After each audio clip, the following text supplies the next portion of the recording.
In this video, I'll define exactly what's meant by vector addition. So how can we combine two vectors by adding them?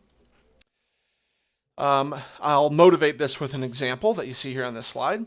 We're going to understand the geometry of vector addition before we understand sort of the calculations that go along with it. We're going to just focus on the geometry, and then we're going to look at some examples.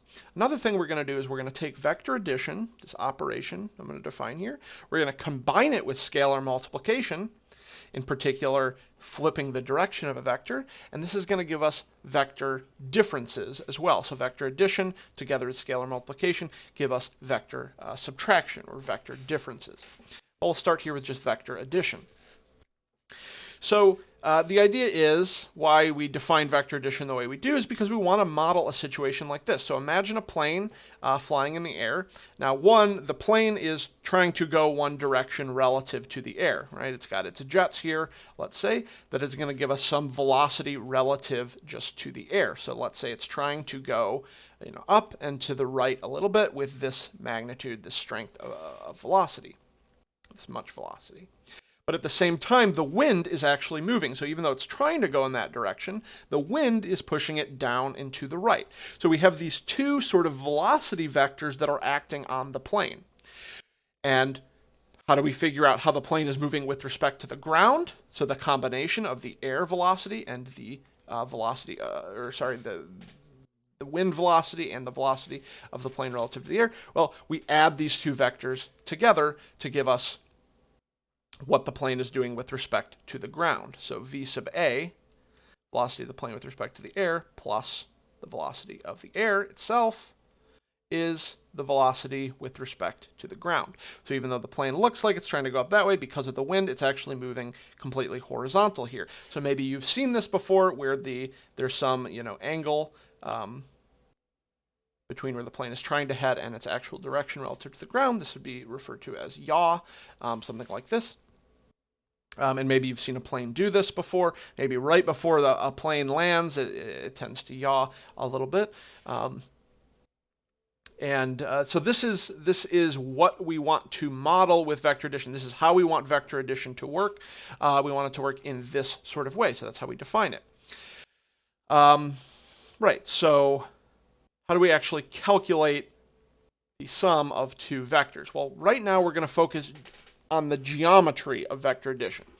In a later video, we're going to actually bring in some numbers, some real numbers to describe vectors by way of components. And then we'll be able to add vectors. We'll be able to figure out how to combine the components together to give us the resultant vector by adding them. But right now, all I want to focus on is the geometry. This is going to be a theme in this class. Is first we're going to understand the geometry of the operation or of the situation, and then we're going to use this to inform us of how the numerics, how the analysis should work out. So vector addition, I don't need to actually really calculate anything. Let's take two vectors. I'm going to take, let's call this one u. And, I don't know, how about I do another one? How about going down like this? Let's call this vector v. Then how do we produce u plus v? Again, I don't actually have to do any calculations. We're going to want to, because we're going to want to be really precise and know exactly what it is, keep track of it. But right now we can just do it like this. So remember, it doesn't matter where I draw u. It's still u. That's still u.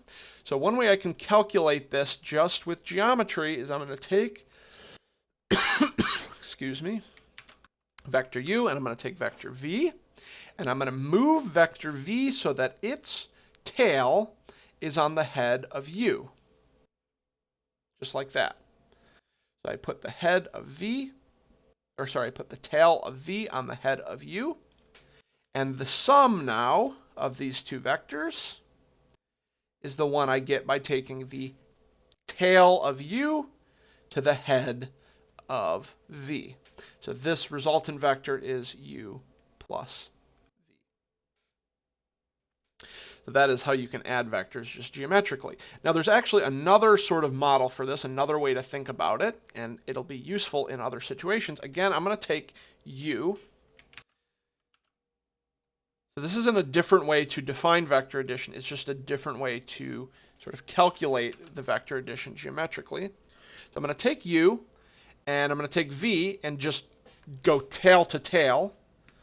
So the tail of u on the tail of v like this. And what I'm going to do is I'm going to form a parallelogram with these vectors. So what I'm going to do is I'm going to take v, and I'm going to copy it again. And I'm going to now move its tail to the head of u, like that. And I'm going to take vector u, and I'm going to copy that again. And I'm going to put its tail on the head of v.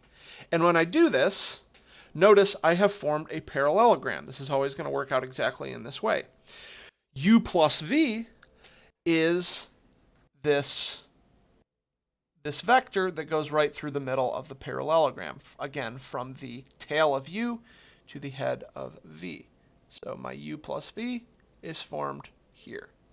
It bisects the parallelogram. Again, that's u plus v is formed in that way.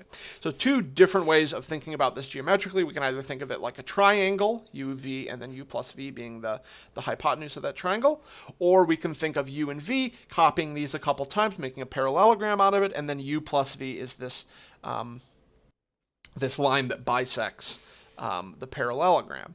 Both of these are going to be useful for thinking about it. And just keep in mind there are these two ways. Okay, that's geometrical. Let's see, what else can we do? As I mentioned, what about taking the difference of two vectors? Well, yeah, and as you get to higher math, this starts to become more obvious what exactly subtraction is. Subtraction is not some new fancy operation that we have to define independently as the opposite of addition or anything like that. No, addition is the same as adding the negative. So if you have a notion of flipping a quantity, flipping an object, making the negative of an object, which we do with vectors, remember this flips the direction but keeps the magnitude the same, then what u minus v is, it's just u plus negative v. So let's take a look at an example. I'm going to grab, let's do, here's u, and let's take, I'm going to try and, similar to the last one, there's v. So u minus v, let's work out what u minus v should be. U minus v. Well, one, I want to compute negative v first, so let me do that. So again, I'm going to flip the head and the tail of v. I'm just going to try and draw it as best as I possibly can. So this would represent negative v. And then what I'll do is I'm going to use the triangle rule. How about? I'll use the triangle rule to add these two vectors together. So there's u, and I'm not going to add this to v, that would be u plus v. Rather, I'm going to add this to negative v, and this is what u minus v is. So again, using the triangle rule, I'm going to put the tail of negative v on the head of u. And that will be u minus v from the tail of u to the head of negative v. So this guy right here is u minus that vector. So it looks like almost perfectly straight up.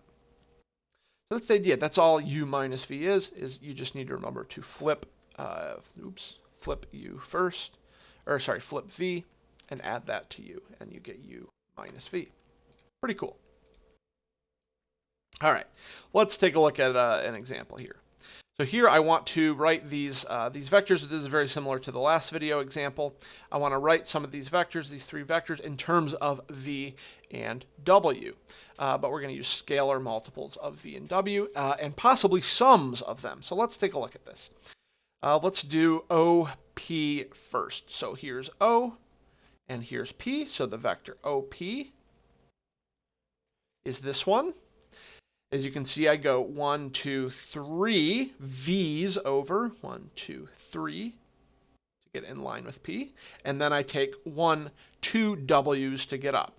So notice that there's V here, V here, V here. So that's 3V. And then I go up 2 W's. W, W.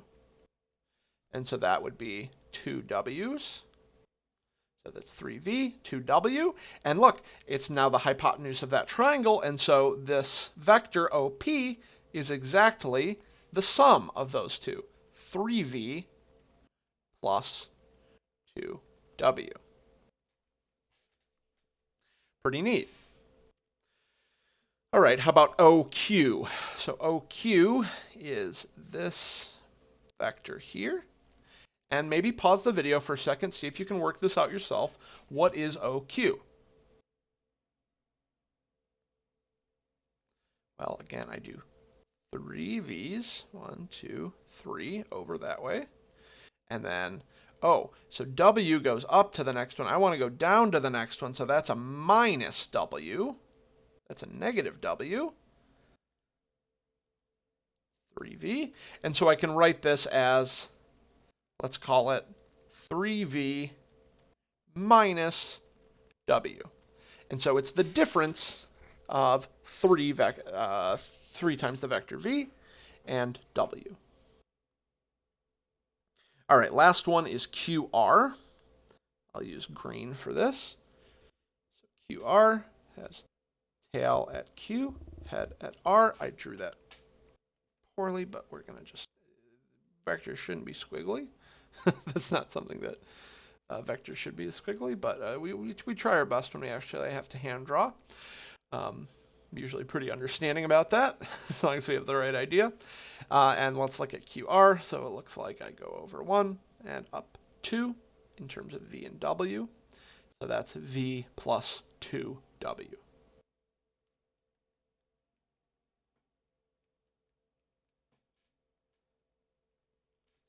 So not too bad. And this may seem, I don't know, just like a not that important. Why are we doing this? Well, we're going to see representing any vector in the plane, I can find 2 sort of special vectors. We're going to call them unit coordinate vectors.